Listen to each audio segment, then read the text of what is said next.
Hi, and welcome to the lounge on this Sunday evening, 8 p.m. Eastern Standard Time.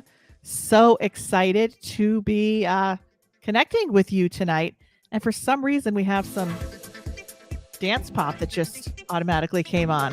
So if you guys want to put down a disco ball, we're getting ready to roll tonight.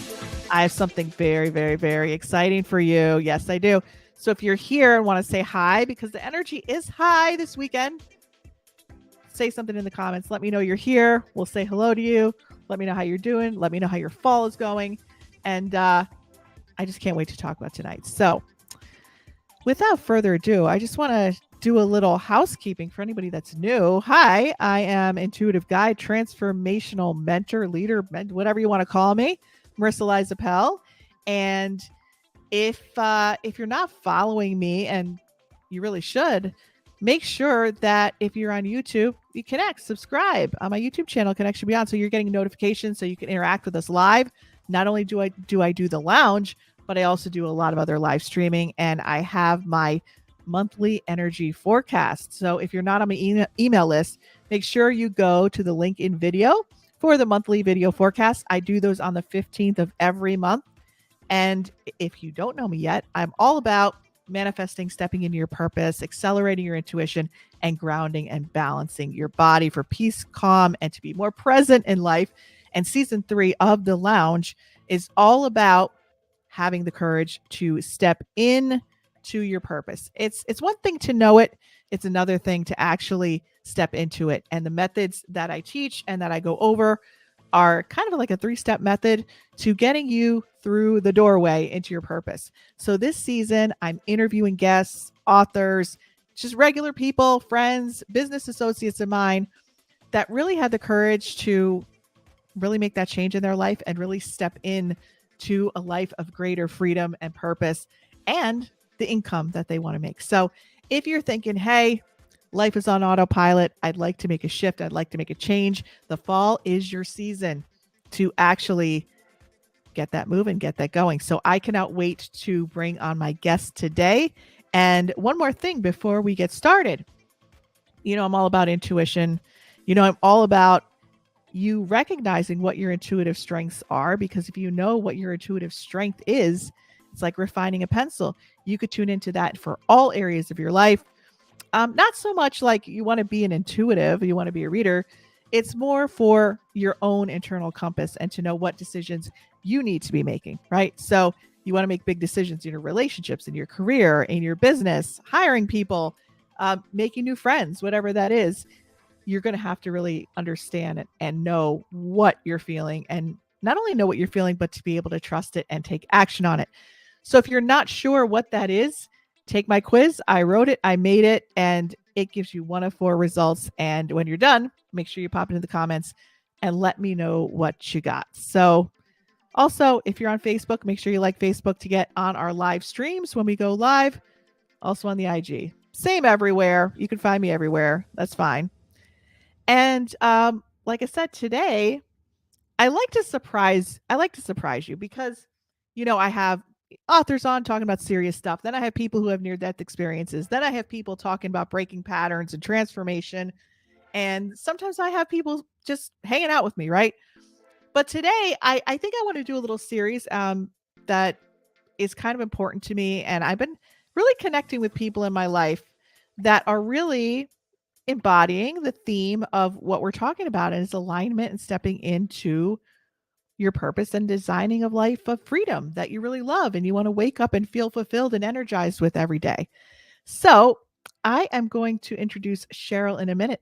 Cheryl is a business strategist and she's an entrepreneur. And I actually met Cheryl in one of my business groups. And Cheryl's really, really inspiring to me. And I always tell Cheryl, you're really intuitive. I don't know if you know that or not. She's like, oh, you're just saying that, blah, blah, blah. She doesn't believe me, but I really feel she's got some abilities. But she is an amazing person, and I'm very inspired by her every time I talk to her. She just has the ability, number 1, to make me smile. And number 2, she really just, she has that adventurous side where she's not afraid to really step into the things she loves and loves to do. So we're going to do a series, interview just regular people who have really, really made their life at different ages, different times in their life, different circumstances, are designing their life today in a life of freedom. And this is what I talk about in my 12-month mentorship program, the Ascend and Align Accelerator. I work with people for a whole year to be able not only to define it, refine it, but drive the dream and step into purpose. So if you want to know more about that, send me a message. Okay, so without further ado, and I'm going to pop up the music here, Cheryl's music. We're going to talk about her. So I'm going to read a little bit about her like I do with all my guests. Cheryl Rerick. Well, like I want to do like a welcome, but she might be a little embarrassed. So, Cheryl Rerick is an anti-hustle business strategist. And we're going to find out what anti-hustle means. I don't want to say what anti-hustle means. I'm not sure, because she's really good at defining the anti-hustle. She's an automation engineer, which means that she's a set it and forget it girl. So she sets up processes for people and business owners, entrepreneurs, or even moms who want to run a side business, right? Where you set it and forget it and things run on their own on the back end and people make money. She's an email deliverability expert, and she brings the magic of automation to coaches and course creators and people who want to build these things so they can live their lives away from the tyranny of tiny screens. So I cannot wait to bring Cheryl on and welcome her and give her a warm welcome from our lounge audience. Hi, Cheryl. Hi, how are you? Good. How are you? Good. Thank you for the lovely intro. Yes, I have a little surprise for you before we get started. I love surprises. So I have a drink that's like been a special drink of mine since I've been a kid. And I'm just going to crack it open. Do you have any idea what it might be? I have zero idea. It's in a can. It's in a can. Drank it as a kid. Yes, unless I was really, could do whatever I wanted as a kid, I don't know. It's the Canada Dry Canada Dry. Ale. My favorite. I didn't know that this is just in Canada until one of our friends, Rye, told me that it's a Canadian thing. Yeah. So can you buy it where you are? Yeah, I've been drinking it since I've been a kid. It's my favorite thing in the world, the Canada Dry Ginger Ale. Didn't know they sold it in the US of A. That's oh so my cool. God. Yes. It's been going on since the 80s as far as I know. Oh, yes, definitely. My kids love it as well. That. Okay. Well, that was what I had to bring to you for the, the intro, just to let you know that I'm giving you praise for the Canada, the Canadian in you. I love it. So we met at in a business course, and I ended up connecting with you because you just randomly posted something in the community about what you were doing and a course that you were creating, a business course. And I really admire people who can really inspire me by their writing and really connect with me, because most people write sales stuff. We all buy things. We all read stuff on the internet. We all read descriptions of things, of products, courses, programs, whatever.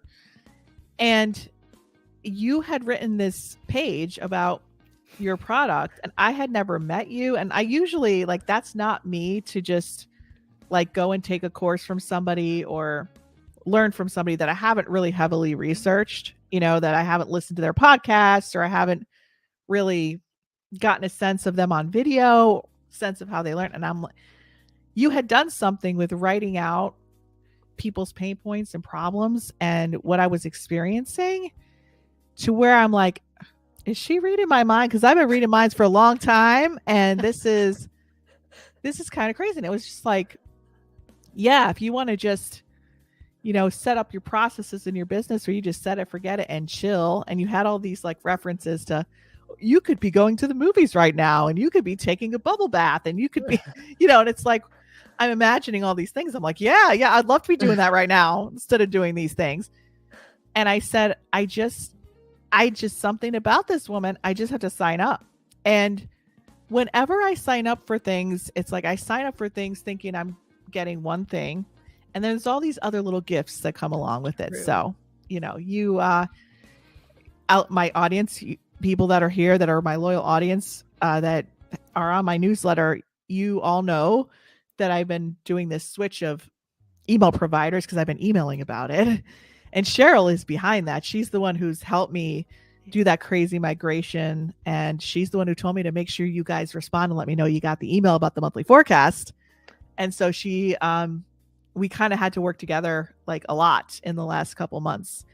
So I don't know, just talking to her, and then we're talking about intuition, and she took the quiz and the claircognizance, and she's just got a lot going on. But what really inspired me to bring her on the show today, to bring this to you, because I want to bring her also into my mentorship program to talk to the ladies over there, because so many people are really stepping in to bigger and better things and creating that life of freedom and designing businesses and doing all these things.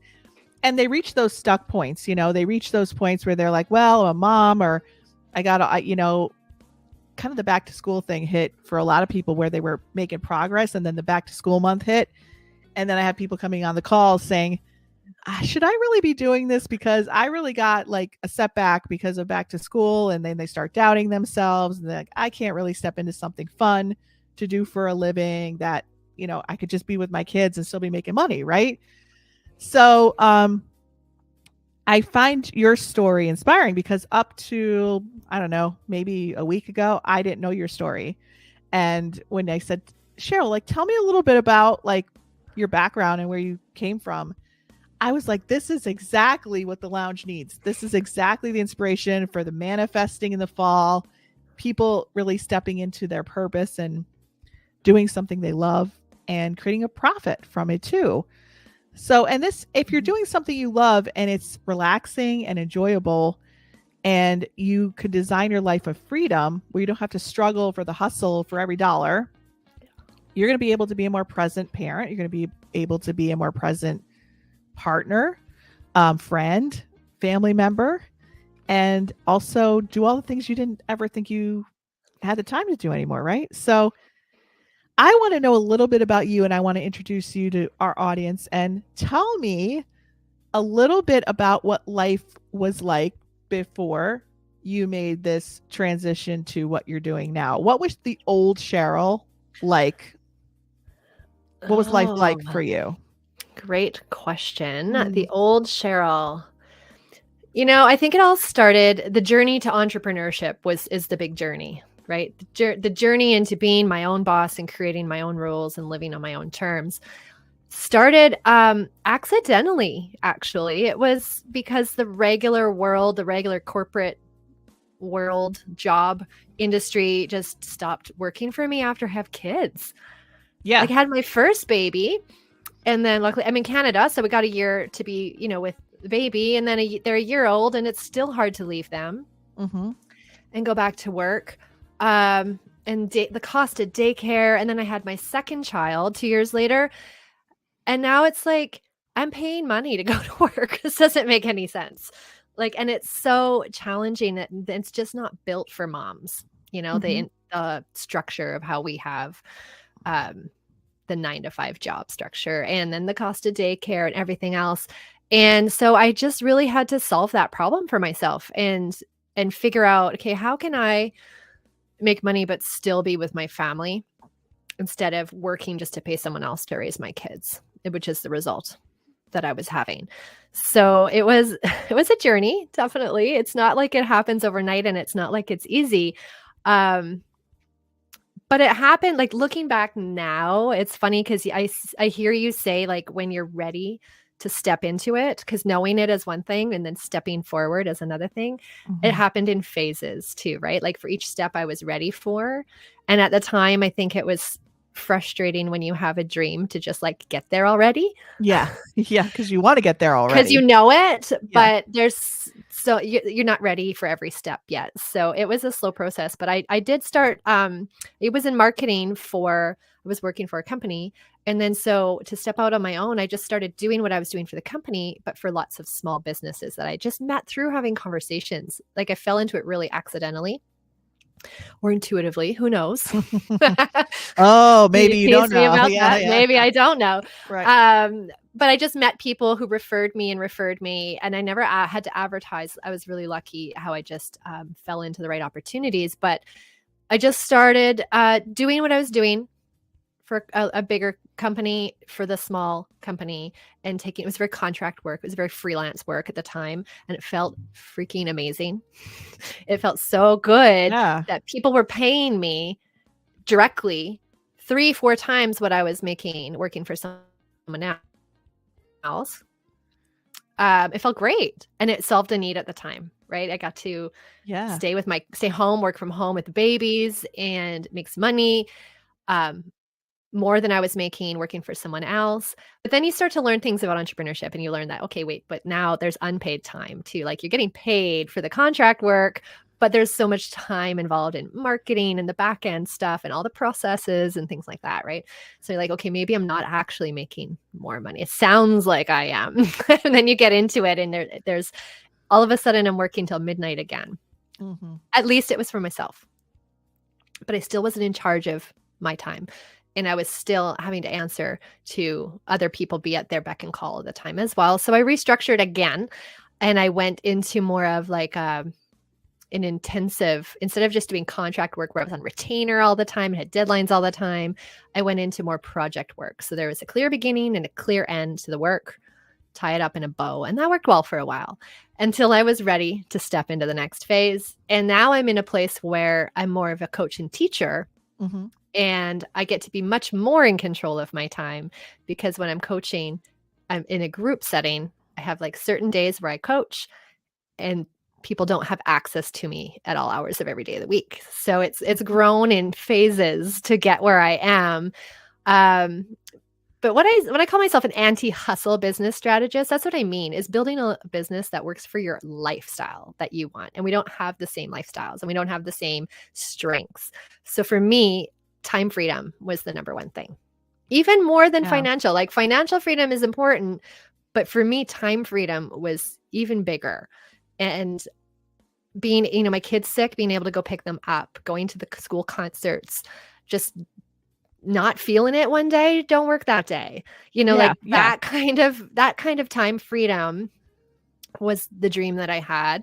And so I've become really good at helping others evaluate their businesses and how to move more towards having space in their business too, by breaking the rules a little bit too, right? Yeah, I'm already like, I have two questions based on everything you're saying already.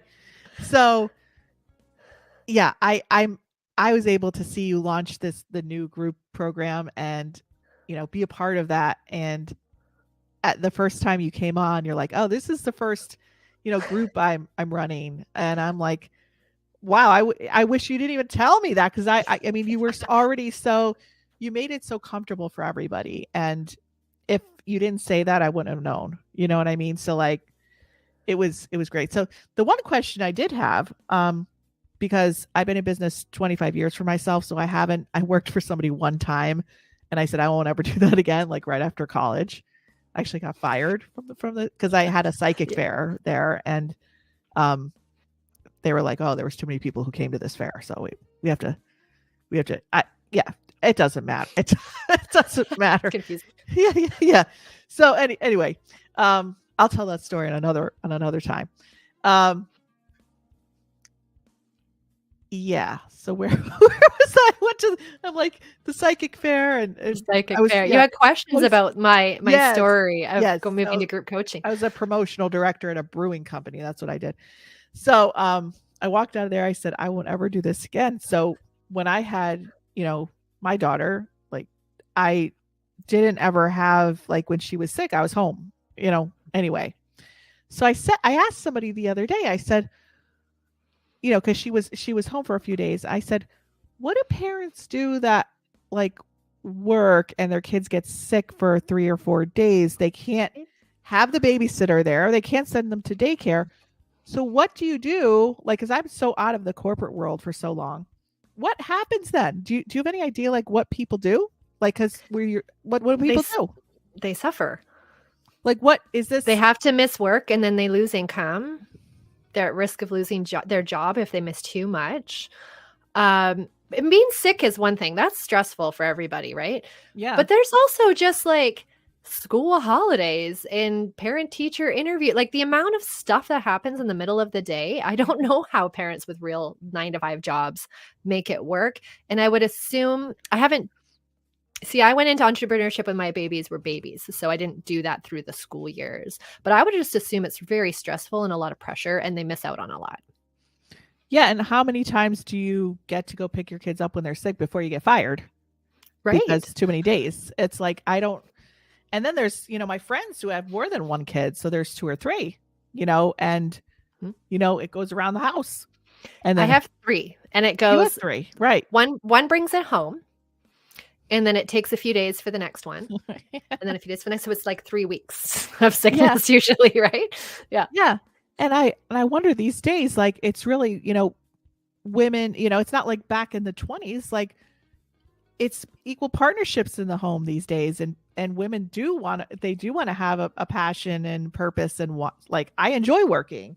Like if I were just home every day doing nothing, like eating bonbons, like that's fun for a day or two.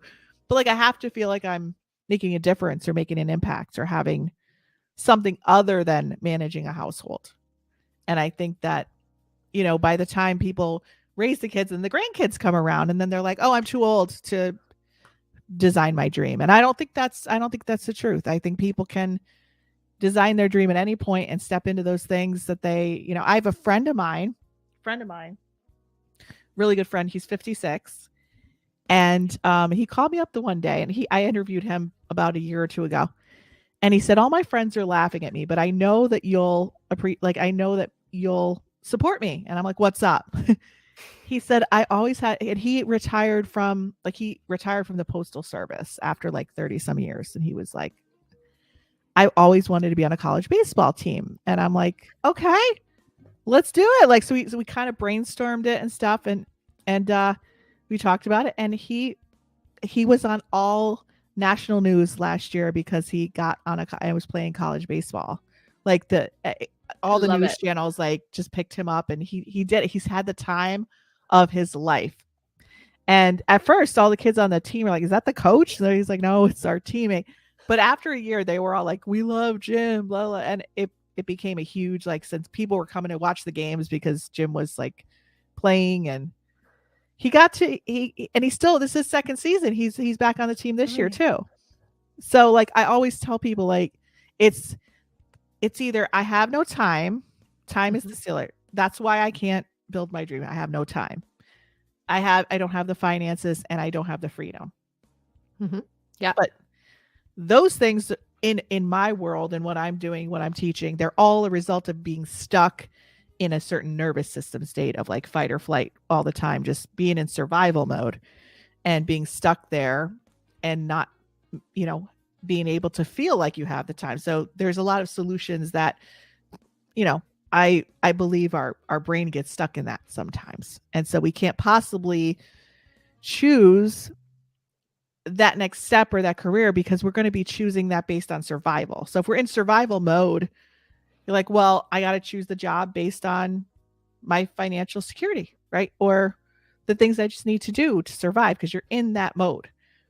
And a lot of people don't think that they really could build something that they really love to do and make money at it as well.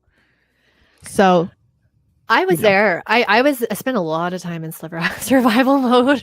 Yeah. A lot. And made a lot of decisions from that place. And I feel like it served me at first because it applied pressure to survive, right? Like it served me at first, but then being that nervous system state, you can't live there. Yeah. You just can't. Right. And I think once I started, which I know you love, like implementing more somatic tools and like working with the nervous system, which I started probably 2 years ago, that's when I saw faster movement and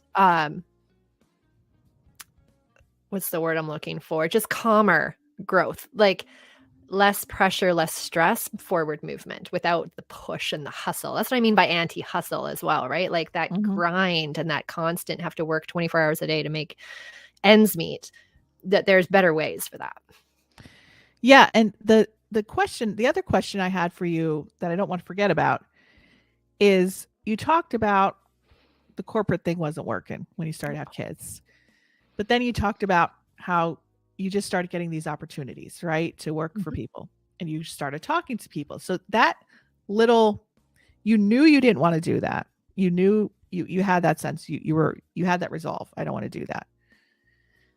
A lot of people get stuck right at that point that you were at, because they're like, I know I don't want to do this.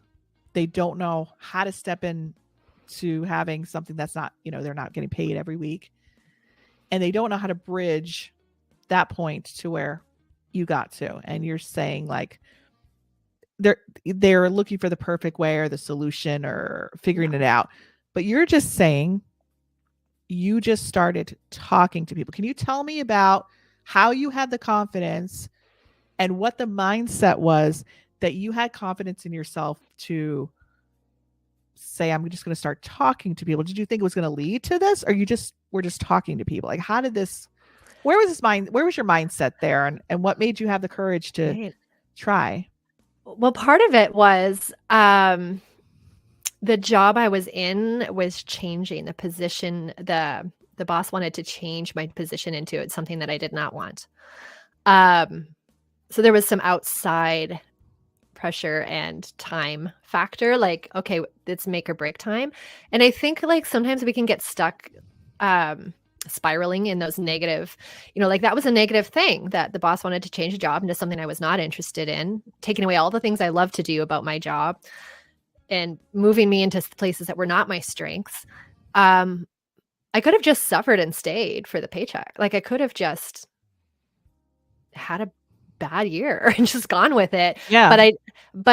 So I had a little bit of outside pressure. So I don't know if I ever felt confident or ready. And that's something that I think is important for people to understand. When you take the big leap of faith, you're never actually ready for that. You have to just go for it sometimes too, right? You have to just start doing things. And conversations I was having with people were, what do you like? Because I do marketing and business strategies. Like, what are you struggling with in business? Do you need help with that? Can I help you? Do you know anybody else who needs help with that? Basically, like super basic questions. I was able to have those conversations though, because I'm the type of person who likes to network and I like to maintain relationships with people. So I feel like they weren't out of the blue conversations entirely. So it felt natural to have them, but also terrifying. It was terrifying. I didn't know it was going to work. I didn't know anyone would hire me. I didn't know that they would refer me to the next person. I had zero idea about that. Was this your own idea to just talk to people? Like, was just yes. You're like, I'm just going to do what I did at this past job, but for business owners. Sure. Well, it was a entrepreneur that had grown to have a team. The business I was, so it wasn't a big corporation. Oh, okay. So a lot of the things I was doing there transferred directly to other small businesses and entrepreneurs. So it wasn't a complete, like, it's not like I was working for a big corporation. It was a entrepreneur's business who had grown to be like a team of 10 or so, give or take. So I had expertise in the same fields, but there's the smaller companies who hadn't yet hired anyone to do anything, right? So I was doing web design and I was doing social media and I was doing various things that they just needed help. I would do pretty much anything they needed help with. Yeah. Which now I coach people not to do that. But sometimes that's how you get out of the day job, right? You just have to contract. Freelance work is sometimes a lifeline. Yeah. To just get paid some money on the side, and then develop your skills, develop your network of people. And I just was a sort of a Jane of all trades for a bit there, but it served the purpose. Did you talk to your hairstylist? Did you talk to the people at the grocery store? Like, who did you talk to? It wasn't mostly stranger. It was mostly contacts that I had through friends or through other businesses. One of them, I'm trying to remember now. It was actually, and then it became referrals. It was the weirdest thing. I don't know how to explain it, but that's the fun of it, is that you can't imagine it until you just take those steps, and you don't have the confidence and you don't really know what's going to happen. We just put it out there. Yeah. And that's what I would encourage everyone. Just put something out there and see what happens, because you don't know what's going to happen. One of them was a coach. What was she? She was, I can't remember what she does, but she coaches people, but more in like the heart-centered. She's probably a life coach, I guess, maybe is a general term for her, but she'd do a bunch of modalities, but she needed some help with her website and stuff. And then she referred me to another client who ended up being my best and most steadfast client, like the contracts every single month type of steady income. And she was a psychologist, but wasn't doing like clinical psychology. She had like a coaching program and would run retreats and things like that. So she needed someone to help her with all things tech behind the scenes, all systems, because she was that wasn't her strength. And so we had a great relationship for years. But I didn't know her before I had the talk to the first person who actually lives in my town, like a local person. And then all my clients ended up being across the globe and not actually where I live, face-to-face connections. But conversations, doing good work, over-delivering, like going above and beyond, and being willing to have and just to ask for referrals and just to ask. So how did you know what to charge people? Because a lot of people you didn't. So I didn't. How did those conversations go? Did they say, what do you want to get paid? And you're like, I don't know. Like I didn't know what to charge, but I had a cousin, and my husband's cousin, just started to become a VA, like a virtual assistant. So I talked to her. I'm like, so what do you do? Is this what I'm doing? Like, what are you doing? Because I didn't know what to call myself. I didn't have the confidence to label myself appropriately. What I was a fractional CMO. I was a chief marketing officer, fractionally like on contract is what I was doing. I had no idea that was a thing or a label. So I called myself a VA for a while, which is not what I was doing, but I priced myself. She's the one who gave me the wisdom, though, that you need to charge at least 3 times what you want to take home for the unpaid time. So whatever you feel you need to make, you have to times it by 3 when you're running your own business. So that was helpful. Up my prices a little bit for that. Yeah. But no, it was a stab in the dark, the whole thing. And it was custom. Like I didn't publish prices. I just talked to someone and said, well, okay, how about this much? It was just random. But sometimes it has to be messy at first to figure it out. Because every time I learned something new. Yeah. And at that phase, you were still working for other people, but just more on a contract basis, it seems like. So you still had people running your time. Yeah. And then what was the mindset shift or the shift that you had that said, hey, now I'm thinking I want to have more time freedom? Where did that come in? Well, like a general burnout, right? I think, and I'm an over giver, like I'm a real people pleaser type personality. So I will, if somebody needs something to me, I will meet that need at my own detriment. Like I'll make sure I deliver. And I both love and hate that about myself. It has a good side and a bad side. It makes me really good at what I do, but it also makes me a bit of a doormat sometimes. So I had to learn those lessons the hard way. Yeah. Because if I had a debt, like let's say their website crashed or they had some sort of problem, I would stay up all night to fix it. Yeah. And I'm a mom of little babies. There's no way I should have done those things. I should have set boundaries. Yeah. So I had to learn that the hard way. But then I just stopped loving it. I loved it for a long time, what I was doing, because I just couldn't get over the fact that people were paying me 3 times, 4 times what I was making before. Yeah. Like, couldn't get over it. And I was working less to make the same. I never actually earned more. I just reduced I worked less time. So I had more time with my family. But I couldn't believe it. I was like thrilled about the whole thing. But then it got old and it was still grinding. It was still meeting other people's deadlines all the time. And then by then I was in a lot of online entrepreneur communities though. So I was exposed to a lot of different business models, had way more education on how to structure businesses differently and how many options there are. I also was exposed to what I think of as sort of a toxic business, online business entrepreneur set of so-called rules that for lack of a better word, the marketing gurus out there are telling you is the only way to run your business. I was exposed to all of those things. Yeah. Bristled against them a little bit. Yeah. Did things differently, had it work. Feel like that you can create it the way you want it. Like now in group program, I knew I wanted to make sure that I was accessible to my members, to my students, and that they could access me and ask me. I didn't want a course that they had to do by themselves. Yeah. But I also don't want to be on Zoom all the time. So then this time I implemented Voxer coaching, which we love to Voxer, right? I love And Voxer. it's totally asynchronous. So now I'm coaching while I'm in the car. I'm coaching while I'm in the grocery store on my earpods. Like wherever I am, I can coach. But then I also have boundaries, so I don't have to do it all the time. But I don't have to. I'm laughing because you're like pants on. Yeah. I don't have to do my hair, get on a phone call.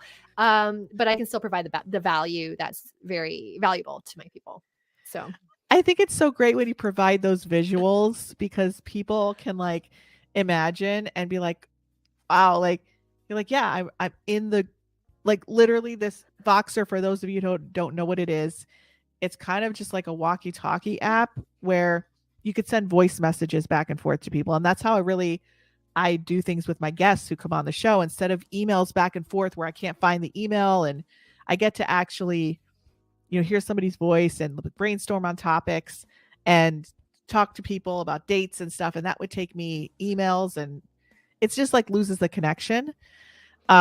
But it's kind of just like you walkie-talkie back and forth and send voice. You could text on there too, but it's really great. And so Cheryl and I like Voxer all the time. I love it. I love it because what she's saying is true. Like you could be dropping off the kids, running around, going to the grocery store, and being in like, the line waiting to get your groceries checked out, and you just send a message or listen to the message, and send it a message. It's a great way to coach. Well, and you're still delivering transformation. It's just as valuable. Yeah. Actually, sometimes, so this is my first time offering it. I'm finding it even more valuable because I have time to consider what they said before I reply. Whereas in a Zoom coaching call, I have to be on it. And you can be on it, but sometimes you think of things a little bit differently. And I think there's something about voice messages that's different. People, talking things out is incredibly valuable for most people.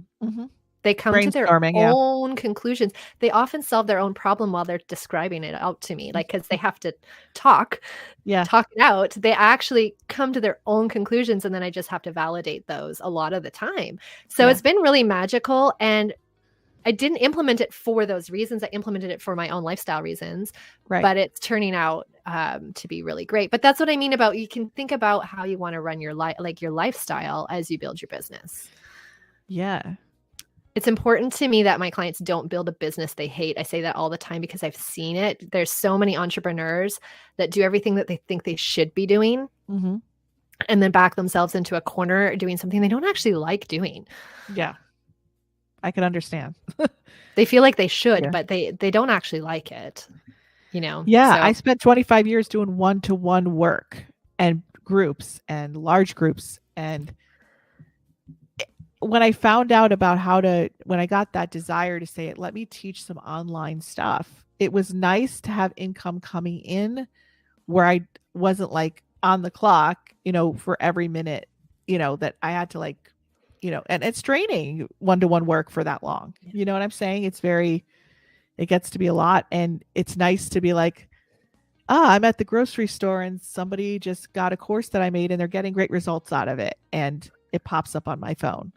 And it's like, I can spend more time with my family. It's great to, not that I don't like talking to people one-on-one, because I still talk to a lot of people one-on-one, but it's not that that has to be my whole business model. Right. So I could now scale. You can't scale that. You can't have an impact on, I had all these people on a wait list for years, and it's just kind of like, now I can serve more people and really, do that in have more impact to more people. More people. They don't have to wait. Yeah. They don't have to wait for that. Yeah. So agreed. So my husband's on to me though, Marisa. My husband's on to me. My favorite time to Voxer is after we get the kids to school. I take a little drive to the neighborhood Starbucks, like 5 minutes away, but I don't come home for like 40 minutes because I do my Voxer coaching. I like sit quietly in my vehicle. Okay, moms will understand the sitting alone in your vehicle. Yes, locking yourself in the vehicle. I know. Quiet. And I just answer my Voxer messages, drink a nice coffee. And he's like, Kate, what? You've been gone for like an hour. I'm like, yeah, Voxer coaching. Don't worry about it. Now there's this phenomenon that goes on with me. I don't know if this happens with you, but it's disturbing to me, right? So I'm doing the car sit, like I go to do the car sit, and I will park all the way where there's no cars, like in a parking lot, like away from, and there's plenty of parking spots, plenty. And somebody always has to come and sit next to me in their car and eat a sandwich. And I'm thinking, can you go eat your sandwich somewhere else? Why do you have to park next to me when there are 100 parking spots that are closer to the restaurant or coffee shop? Does this happen to you? Yeah, like read the room, right? Like leave me alone. I'm over here for a reason. Like, locked in here. I want my space. Yeah. Happens all the time. Or I'm out somewhere and I park somewhere and I'm putting stuff in my car and somebody has to be getting out of the store at the same time, putting stuff in their car. I don't know. I don't know. It's one of those things. Unaware people that are unaware of their like space. No, I'm just like a magnet. I'm a magnet for people. They just show up. Literally I literally parked in a parking lot where there were 100 spaces around me and the cars were all down like a football field away, and some guy had to sit there and eat a sandwich. And I just you'd think they'd be self-conscious eating a sandwich parked right beside you. But I was eating my soup too. I don't like people sit next to me when I'm eating. I like to eat in silence in my car with my Panera Sip Club lemonade. Like, I want to sit there. And so you know what I did? I stared at him.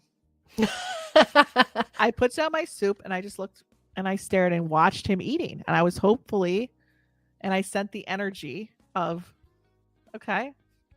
And you know what? He just didn't care. He just sat there. So then I'm like, I'm moving again. So I had to move. That's so funny. Yeah. I don't know. I don't even know where we got off of that topic. I do my coaching in the car a lot of the time. Mm-hmm. Now, how can people that are watching that are like, wow, this sounds great. And really, it's that imposter syndrome, like thinking, well, it's great for Cheryl because she's extroverted and she talks to people and she's comfortable. And it's great for Marisa because she's, yeah. But it didn't start this way, guys. No. I worked for everything that I've done in my life, I've just said, I'm just going to create this job. I'm just going to create what I'm doing and just go with it. I find that the people I coach and mentor, some of them are looking for that perfect A to Z point to say, until I find that, until I know exactly what the journey is going to look like, exactly the perfect start point, exactly the point that it's going to end, and exactly the journey, I will not step into that because there's no guarantee. But it's 100% impossible. It's not possible. It's not possible to do that. I wish it was. It's not. It's not. Because once you start on that path, it realigns as you go along. So you couldn't possibly know those steps because you will specialize as you go along. It will start to refine itself.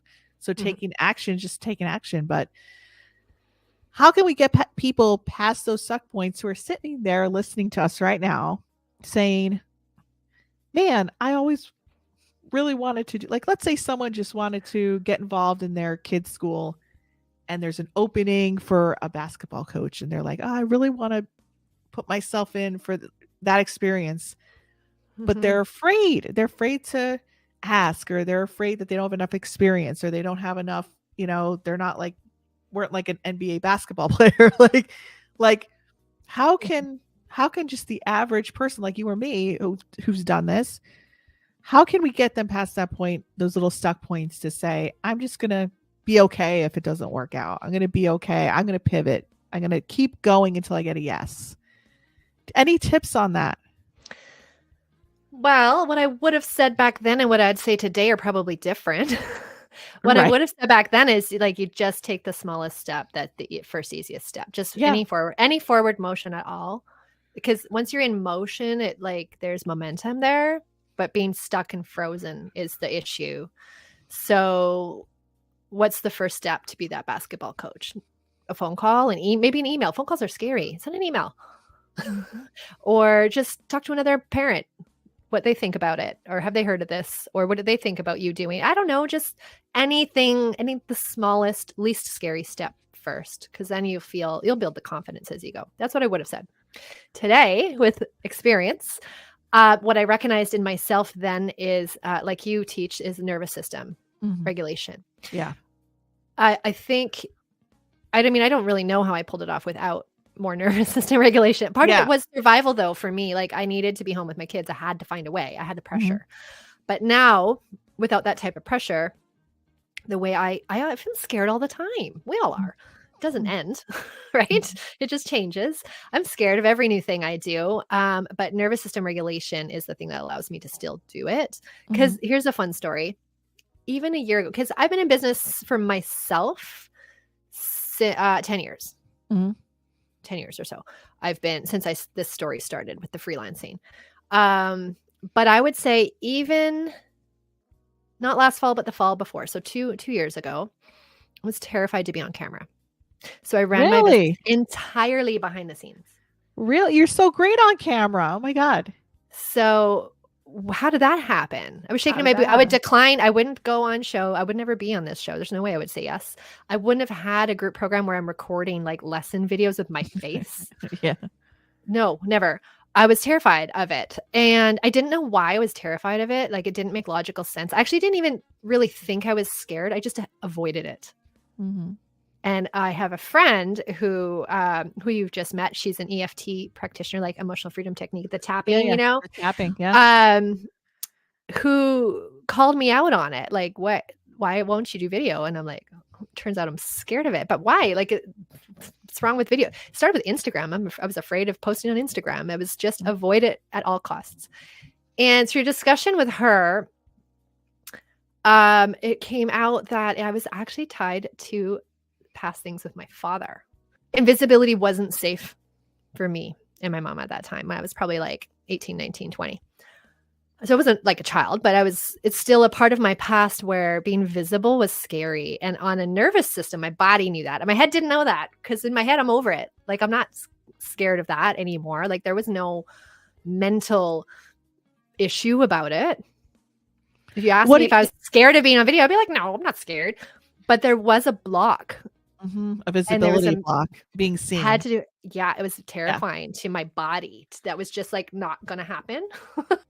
Point of the being is I was afraid of Instagram was a saber-toothed tiger to my to my unconscious brain, but I had no knowledge of that. Like, I didn't understand that until she sort of brought that out of me. And then so we started working like somatic tools in the body, and flash forward even 3 to 6 months after I started, employing those somatic type, like tapping and things like that. And just the awareness of it helped too. I hosted or co-hosted an online summit.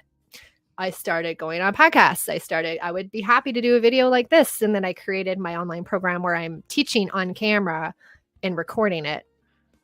I've done smaller courses, so a couple of years now for that. But I was able to do forward motion. And even that first small step, the first video, it wasn't great. Like, if I look back now, I thought, well, you haven't probably seen my first ones, but I was, like 2 years ago, I was a little bit stiff and awkward and had a hard time just talking like we're real people together. If I knew we were recording, like I could be on a Zoom call, but if you hit the record button, it was like, right. So, it doesn't happen overnight. It's just the baby steps. But what I was trying to say for your listeners, if you're stuck, consider it's not your fault. Consider that your body has memories of different things, and there's blocks that you have that you may not even be conscious of. And it's not your fault, and you're not there's something wrong with you. And you can't beat yourself up for not being where you want to be or where you think you should be. Because a lot of the times we are exactly where we need to be, even when we don't want to be. Like, I had to go through that in order to get past that. And there's a lot of shame connected when you think that, like, why am I doing this again? Why can't I step into this? How are other people doing this so effortlessly and I can't? Like, what's wrong with me? Most aren't doing it effortlessly, though. Yes, right. But everybody thinks they are. Most aren't. Yeah. but we Most think people that have a everyone story. else has it easy. We think that everybody else is effortless. But really the nervous system work is what is my foundation and what helped me to, you would think, because I was in the intuitive space on a very large scale for a long time for other people, right? You would think that I would be able to like manage my own life with it, but I had no access it for myself. I had no access.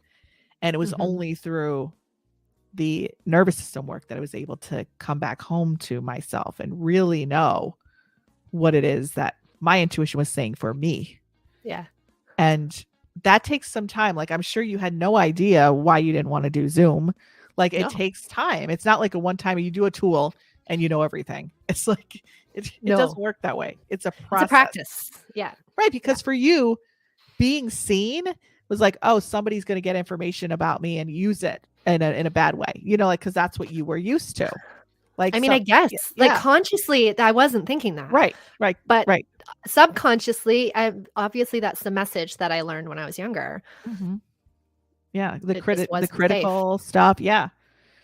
Everything. Well, I'm so happy that you didn't even put yourself out there to like go to that place, like subconsciously. But if you are seeking, you're going to find. And it was like almost like a blessing that you were able to uncover that block, because now you're doing like so much, like you're actually stepping into your purpose more because you were able to move through it. Well, I couldn't have achieved my dreams in my business if I didn't, because the fact is, like, when I was freelancing, I got to be the nerd behind the scenes, building the systems and the automations and, you know, running these businesses for them. But behind the scenes, I wasn't the face of a business. But now, being a teacher and a coach, I am the face of the business. People need to see me and learn who I am and have a rapport with me and trust me. And in a digital world, that involves cameras, that involves recording yourself. So I couldn't have grown my business without that. But I don't regret the path that I took. It was a slower path to get here, but I don't regret it because, like I said, it all happened in the right time. Like, looking back, it was baby steps. When I was ready is when things happened. And you gotta be ready all the time. Yeah. Gotta be ready. Because people still, I have a lot of people that are my clients or my life that are like, why is this still happening? I'm like, well, you won't be ready till you know why. Everybody knows, like, oh, there's a lot of people who are aware, they know why, but you're not going to really do the tough, uncomfortable work until you're really up against it. You're really ready to step in and take that, because it's not comfortable work. It's not comfortable. But I always tell my clients, my friends, my family, that you can only build your life as big as the capacity you have in your nervous system. So the more constriction and the less space you have in your nervous system, the more constriction you usually have in your body, the more tension you usually have in your body, and the more you're just going to stay in that little bubble of what your nervous system can handle. So as we expand, we always have to go to that next level, whatever that may be. We're actually widening our window of our capacity. We're actually creating more expansion in our life and space for ourselves. You still need to move through. It's just not the first time, like the first step. It's the second, third, fourth, fifth, sixth. Like, the more you want, the more fulfillment you want in your life, there's going to be those plateaus followed by that mountain, and you're going to need that nervous system work to get there. Yeah, I can't agree more. And I don't think before I would have understood what you were talking about until I lived it. And like I've heard you say before, like, the door can be right in front of you, but you can't walk through it until you do that, until you're ready to walk through it. And that's where I was with, like, say, video. Right. It was right there the whole time, but I wasn't about to walk through that door. It was no way. Right. Just pretend it didn't exist for a little while. But here's another example of what you're talking about in real life for me about nervous system expansion and being, like you said, tense in the body and things like that. I would wake up. I don't know if anyone else can relate. Let me know if you can relate to me on this, listeners. I would wake up in the morning and my brain would I would get a flush of cortisol. I didn't know that's what it was at the time, but I would immediately, like, I'd wake up in the morning and I would feel like maybe anxious or just like Mm-hmm. a flood. And then my mental checklist would start going. Mm-hmm. And that was normal real life for me. And I didn't ever consider that that wasn't normal, like that everybody didn't experience the same thing. At Yeah. least people with lots going on in their lives, like parents or business owner, like somebody with lots of things happening, or whoever you are with any kind of things happening in your life. If you had a lot going on, I thought that was like baseline normal. Everybody's this way. And then after incorporating somatic practices and like what you're talking about, what you take your students through and your members through, that's just not the case. And I don't remember where along the way it just stopped. Yeah. But I can wake up calmly. Mm-hmm. More slowly. choose my thoughts more, like have more control over that. Like if I want to go through my mental checklist, or if I just want to look out the window for a minute, and I don't have the physical flush like it used to be, like almost like shooting adrenaline, that's what it is. Yeah. through my veins. Mm-hmm. And I couldn't have described it until I'm on the other side and it stopped. And now I can look back and describe that feeling. But before, that was my normal with my activated nervous system. Like that was the fight or flight. Like that was how I lived life. Mm-hmm. And I'm just so glad that that's not normal. It still happens from time to time. And then I know, like if I feel that, I'm like, okay, I need to like get back into some better habits, better practices. And because I actually can identify it now, which is pretty magical, I think, to have the tools. Yeah. To move past it. When you were feeling those sensations in the body, I call it the storm inside, the storm, and waking up with the adrenaline and cortisol. I know exactly what you're talking about. You go reach right for your phone and you're doom scrolling, and you think that's just anxiety or what you struggle with. And that's just you. And then when you, all of a sudden the volume gets turned on that and it's quiet and they're like, what is going on? Was I really living like that my whole life? What would you say when you were feeling that way? What did you want most? Did you probably didn't even know that you wanted that to stop because you didn't know that was something you could solve. But what was your biggest pain point at that time? Yeah, I had no concept. I had no concept that was what was happening. Yeah. I thought it was just like you said, who I was, the way things are, the stress of my life. I blamed my life. Yeah, like a little bit of a poor me attitude about it. A little bit, not a lot, but a little bit of like, oh, my life's harder than others, harder than most, which may or may not be true, but it's not really relevant. But at the time, those are the thoughts I was having, right? Mm-hmm. Yeah, I don't know. I don't know if I could have identified it until somebody pointed out that isn't normal, and then I decided to, okay, I gotta take steps to. I didn't have faith that it would work too. I should point that out. But I was like, might as well try it. Might as well just try. How'd you know what to look for when somebody said that's not normal? How did you know what to look for? I cheated. The person who pointed it out was somebody who offers those practices. So I didn't have to go searching very far because I have a friend who is aware of these things and she's the one who pointed it out. But let us point it out to you today. If that's how you're feeling, take stock of it because you think it's normal and it doesn't have to be normal. And if you're in that space, that is a fight or flight survival response. Your body thinks it's being chased by a wild lion. And so it doesn't need to digest food. It doesn't need to, your gut is completely shut down. It doesn't think it's reserving all of your energy to either fight the threat or flee. You're living in a stuck alarm state system. And we're not meant to live there for long periods of time. True. So how did this person present to you? Like, hey, this is what's going on, and how did it land? Oh, well, she talked about her own story. That's what it was happening to her. She's like, I used to feel this way and now I don't. And I was like, record scratch, what? I feel that way.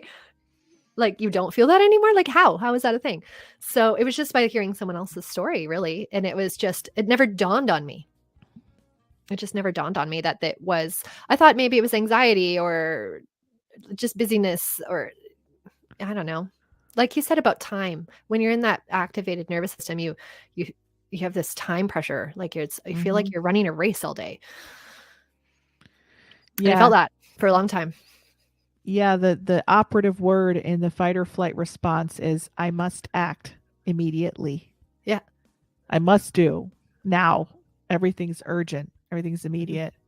How else was that playing out in your life at the time? Maybe people could relate, maybe say, "Oh, me too."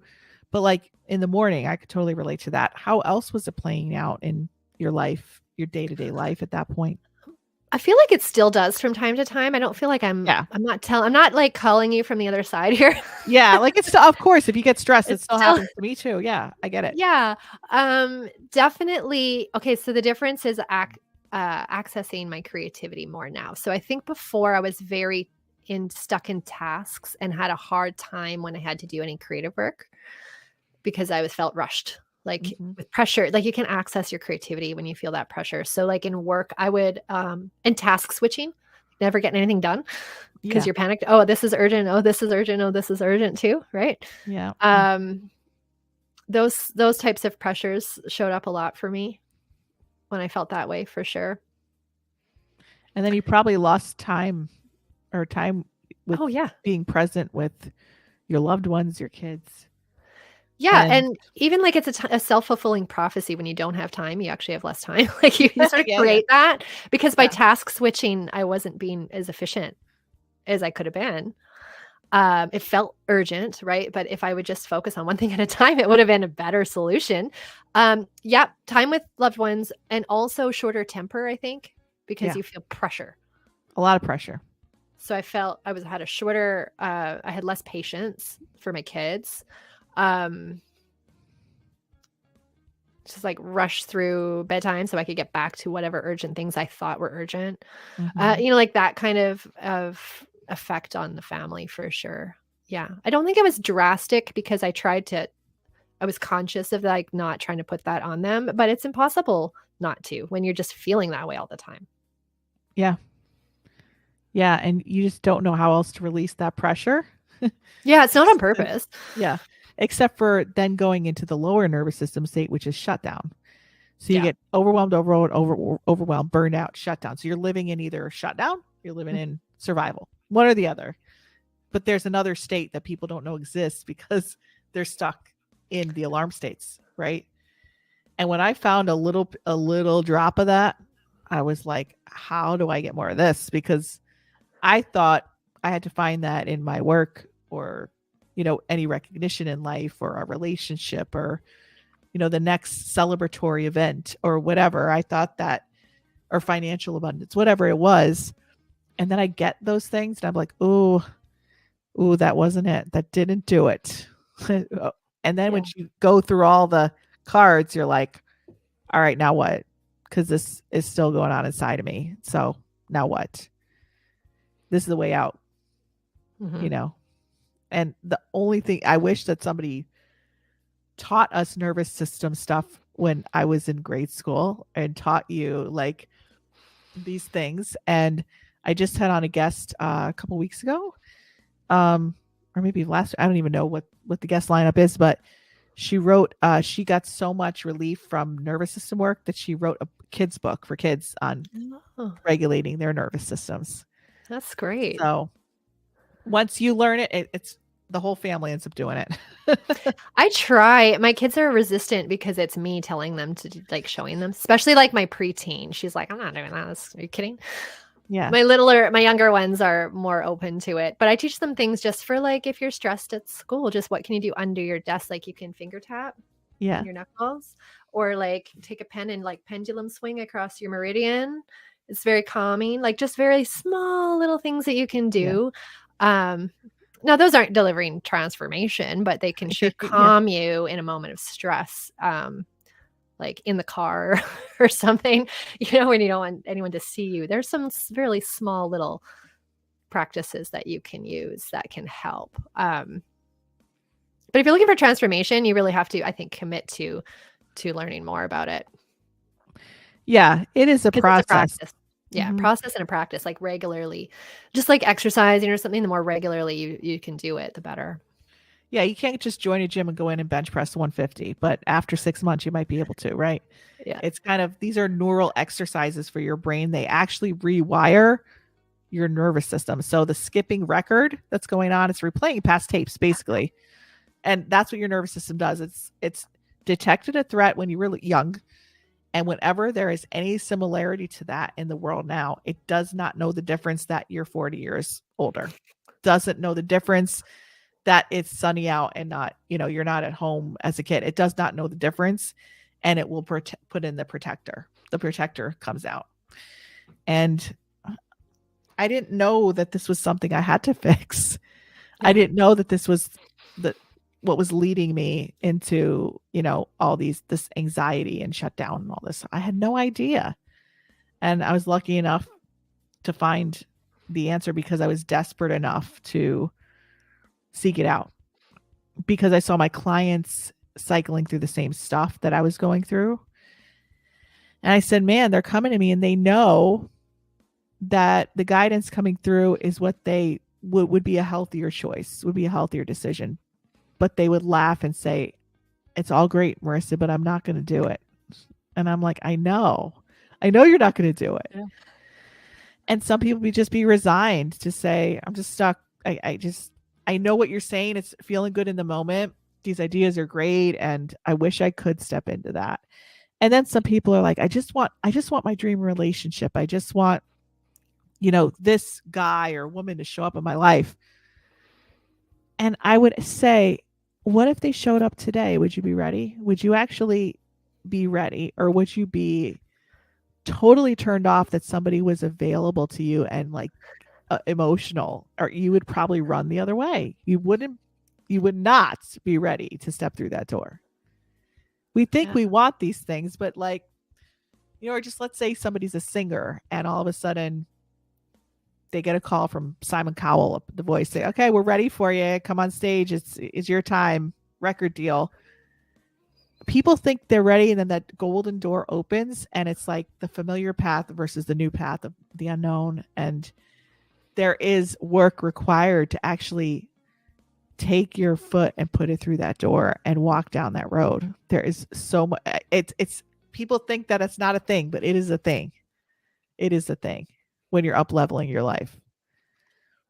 Yeah. Things we wish we knew earlier. And you know what? That's why I want to share it as much as I do, because this conversation we're having, we didn't plan this conversation today. Like, we don't know what's going to come out of this interview. We're not sure. And yet it comes back to this.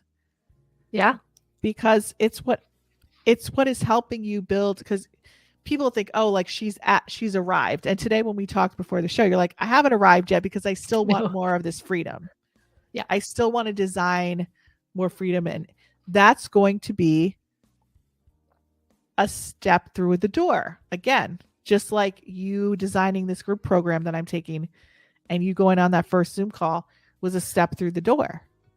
And you probably had to be uncomfortable for a little while until you got comfortable and acclimated to the plateau. You know what I'm saying?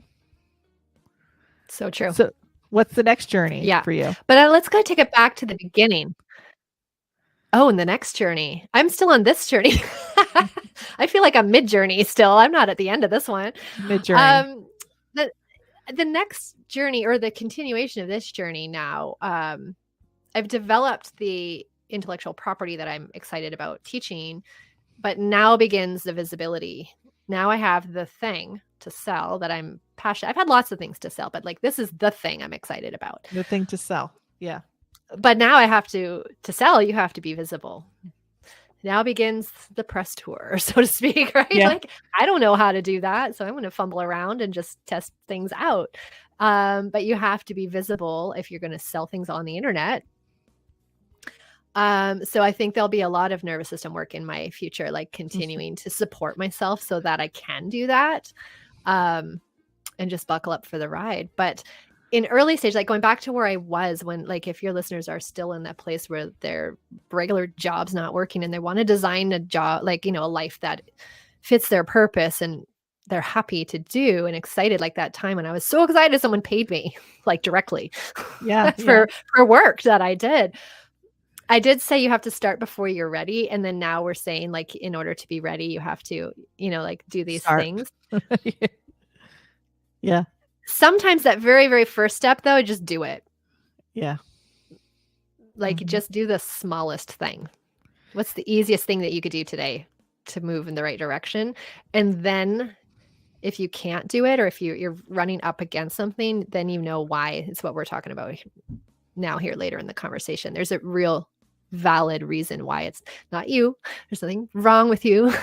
You're not broken. You're actually incredibly normal. Like we're all in it, and we all have those nervous system blocks. And it's just being aware of that, I think, is so enlightening. It was so helpful for me just to know that it wasn't that I'm just not capable, that it's me. I'm the problem, like that there's something wrong with me. No, there's a lot right with you, Cheryl. This is all good.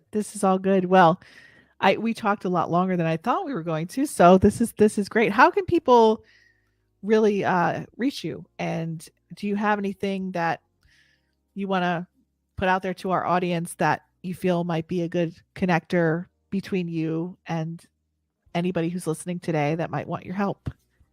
Well, you can find me, easiest ways, at my website, CherylRerick.com. That's super easy. I would love, hey, here's an idea. Yeah. I'm talking a big game about being visible, but I still don't Instagram. Come DM me, come find me. You'll see I have no poster, like it's neglected. Come DM me and positive peer pressure me to get over there, because I still on the list of things I'm going to do. So come DM me maybe. I'm at Cheryl Rerick Marketing on Instagram. That would be a fun way to connect because of what we were talking about today, right? But then how about, so if there are any online course creators or online coaches, I would love to gift your audience a free tool that I love to use if they do any kind of email marketing. I have a really popular checklist called the Your Emails But Better. It's an email optimization checklist. And basically, it helps you with email deliverability. So the technical side of getting your emails actually seen in the inbox, and just like a checklist of all the things to look at when you're sending emails and doing email marketing. So I would love to gift that to your audience for those that it makes sense for. I know that not everybody is an entrepreneur or an online coach or course creator, but for those that are, then hopefully that can help with your email marketing. Or people might say, hey, Cheryl, tell me, I heard your story of how you did that. Can you coach me so that you can move me through these blocks so I could do that too? Never know. I mean, that's your job. That's what you do. You coach people to move through the blocks. I'll teach them how to email. There's millions of people. Yeah. So I'll coach them to open the business. You'll teach them how to automate it.